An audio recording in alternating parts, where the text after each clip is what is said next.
دیمنین هولات دست سرکرنا تومت بارکینه جلای کارمدن آسایشا شیخان و تومت باری تقل وان کر دو کارمدن آسایش یعنی خوش دستدان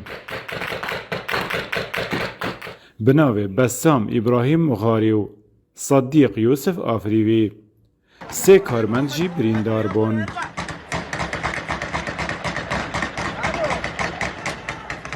تومتباری به دوراتی 10 متران تقل وان کریه او خو را دست نکر تاکو او جیهاتیا کشتن کسوکارن قربانیان دخوازن مافی وان برزنه بید ما باش کسی نبی مش حکمت وید حکمت حقیقت زنکت انسان که مخلص بو کداتی خو بو واجب خو ام سپاسی اهمیت کن حکمتش تقصیر نکرد و ان شاء الله جوی خود جوی کده بهشت هر سه بریندار لجیر چاودریان نجداران دانه برینا ایک جوان گرانه الله اکبر اوین گیان خوش دزداین نویج لسر طرمین وان هاته کرن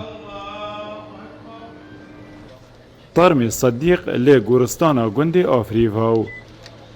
طرم بسام لی گورستانا سنتر قزا شیخان هات نوشارتن روش به روش بو چسپاندنا یاسا ملت ما پتر هاری کار بید او کسی تاوانبار بید گناهکار بید دیف یاسای دهیت سزادان انشالله خودی المریت مهمی خوش بید جهوی بهشت بید انشالله خودی لی خوش بید ام همی هاریکار و پشتوان یاسا و جبجه کرنا یاسای بید هر کسی که تاوانبارک